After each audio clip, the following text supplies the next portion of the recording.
So today we are going to talk about false cognates on page 130. Página 130, nós vamos falar sobre falsos cognatos. Bom, o que é um falso cognato? Falso cognato é uma palavra em outro idioma que se parece com uma palavra no nosso idioma e a gente pensa que tem o mesmo significado. Uma palavra em outro idioma que se parece com uma palavra no nosso e a gente acha que tem o mesmo significado, mas não tem. Todos os idiomas possuem cognatos e falsos cognatos. Exemplos de cognatos. No inglês, nós temos, por exemplo, banana, chocolate, radio. Banana, chocolate, rádio, por exemplo, são cognatos, porque tanto em inglês quanto em português, a escrita é a mesma, ou quase a mesma, e a pronúncia é bem parecida. Então, é uma palavra em outro idioma, se parece com uma palavra no nosso e tem o mesmo significado. Isso é um cognato. O que é um falso cognato? Uma palavra em outro idioma que se parece com uma palavra no nosso, mas as duas palavras têm significados diferentes. Vou dar um exemplo.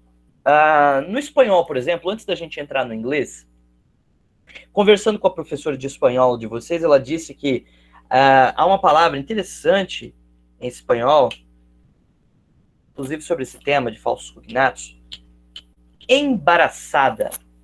Embaraçada. Se eu digo assim, ela ficou embaraçada. Bom, a gente pensa o quê? Ou ela ficou com vergonha, né? Porque ficar embaraçado, de certa forma, é ficar com vergonha, uma expressão assim no nosso idioma.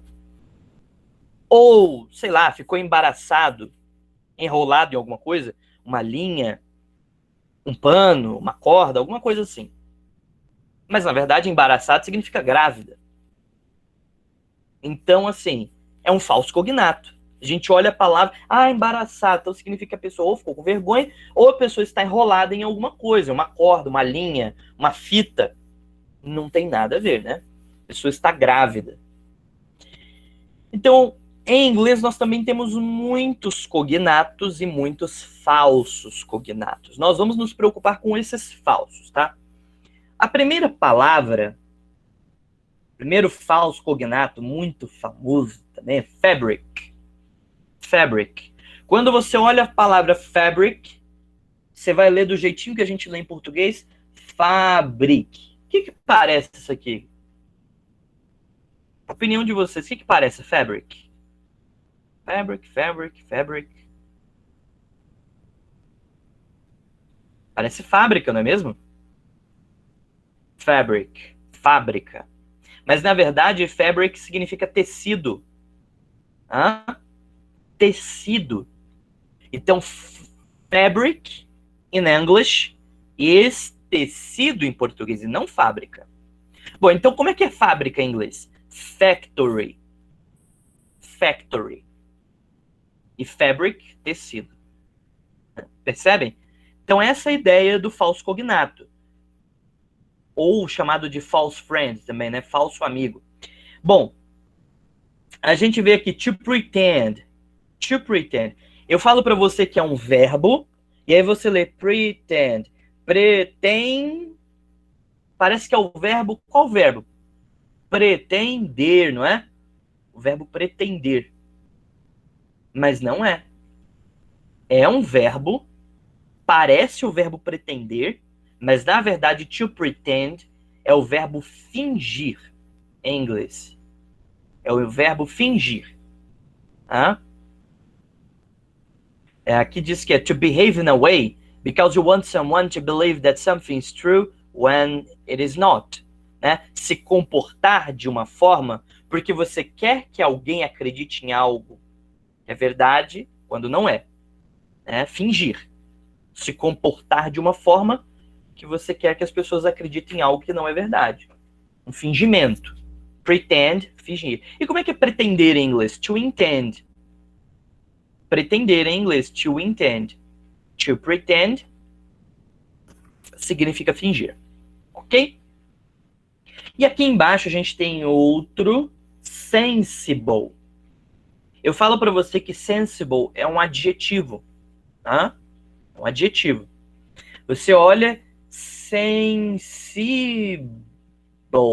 sensible. Parece que é sensível, não é? Mas na verdade, sensible é sensato. He's a sensible man. Ele é um homem sensato. He's a sensible man. Ele é um homem sensato. Mais um falso cognato.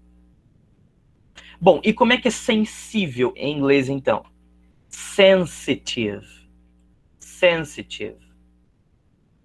Sensitive. Sensitive é sensível. Mrs. Green is sensitive. A senhora Green é sensível. Percebem? E o plural de sensitive é sensate, que eu vou colocar aqui embaixo. Olha aí. Coloquei no chat aí para vocês. O plural de sensível. Sensíveis. Aí, ó, sensate. E aí parece sensato, não é? O contrário, justamente o oposto. Então vejam, essas palavras realmente tentam nos enganar com a aplicação delas.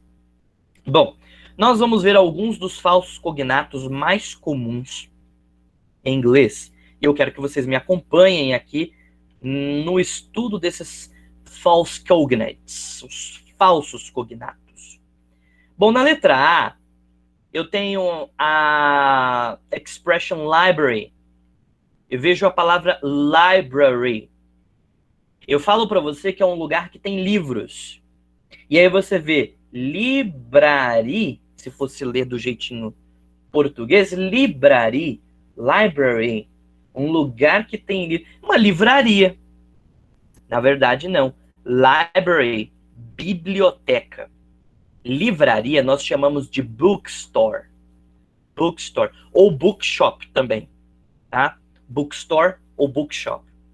Mas a palavra library é biblioteca. Sou confuso isso, não é? Livraria, biblioteca, library, bookstore, concordo, realmente.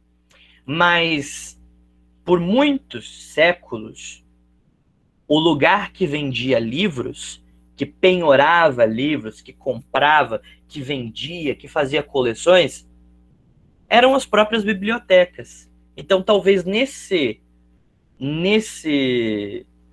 aspecto, né, as pessoas tenham se confundido lá na Europa quem era livraria, quem era biblioteca, já que as bibliotecas também vendiam livros.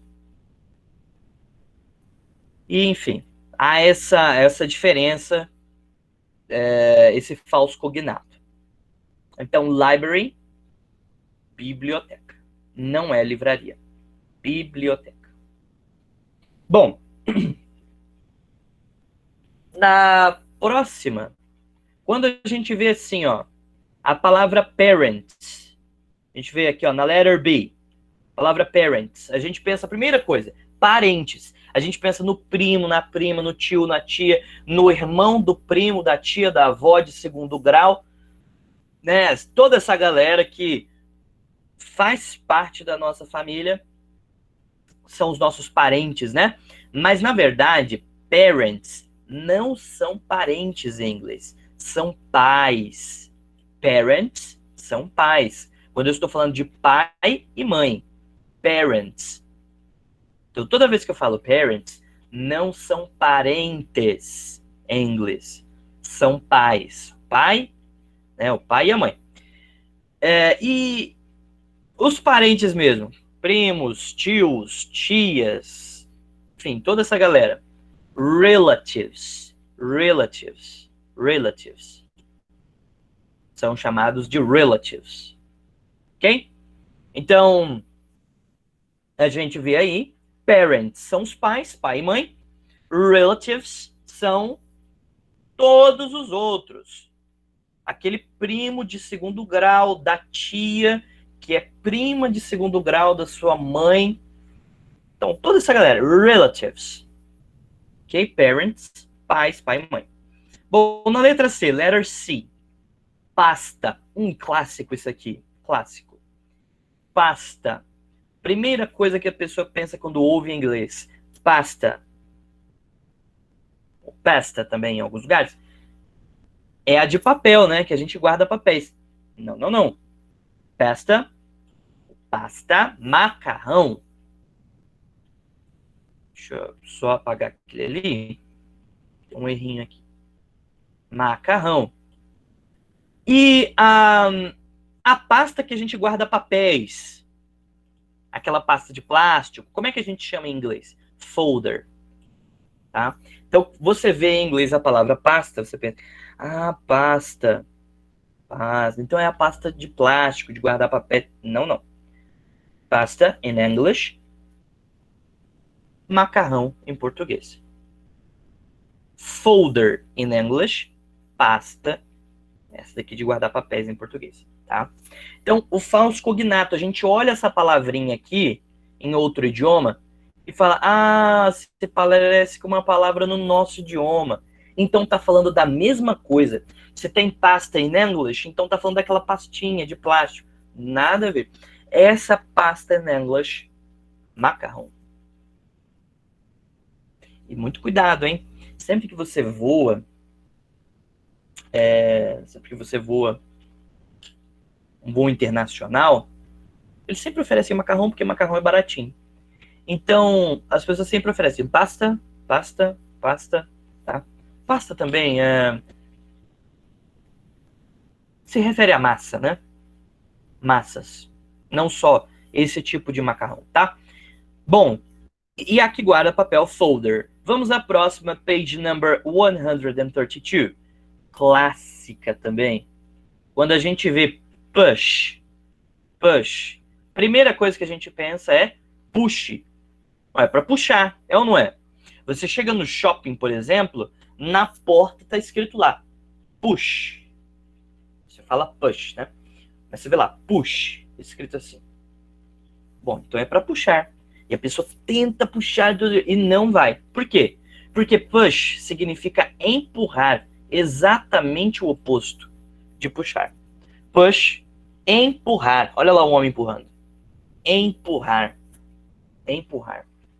E eu já vi em shopping, por exemplo, uma pessoa, né, tentando sair daquelas escadas de emergência, né, que as pessoas usam nos shoppings, e ela tentando puxar a porta corta-fogo para poder passar. Mas não é bem assim, né? Aquela porta corta-fogo, você tem que abaixar a barra de ferro e empurrar para você poder entrar ou sair. E ela lá, tentando puxar e puxa e nada. Mas estava escrito na barra, push. Por isso que ela estava puxando. Também ninguém facilita, né? Mas push é empurrar. E como é que é puxar em inglês? Pull. É muito comum ver em ônibus, no trem, no metrô, em outros transportes públicos, em uma expressão assim, ó. Façam um teste. Próxima vez que vocês pegarem um ônibus, trem, metrô, procure essa expressão. Pull the lever. Que significa puxe a alavanca. Puxa a alavanca.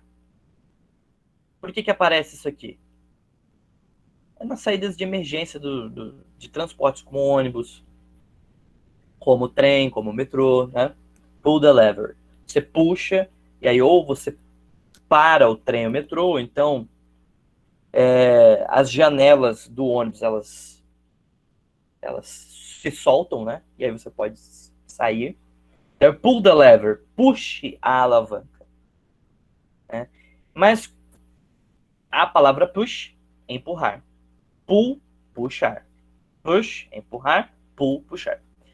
E aqui, pra gente finalizar, nós temos aqui, ó, na letra E, na letrinha E, a palavra jar. Aí eu falo para você assim, ó, jar. Jar é um recipiente de vidro.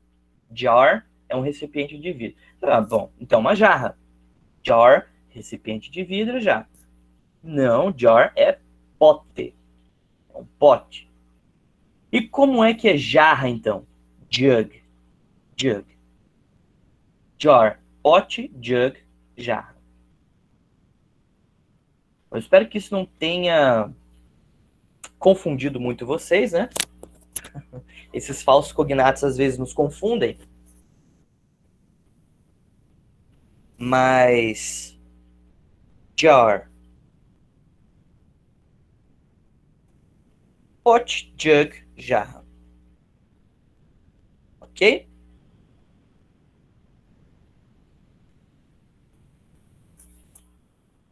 Bom, pessoal, então é isso. Eu espero que vocês tenham compreendido este tema.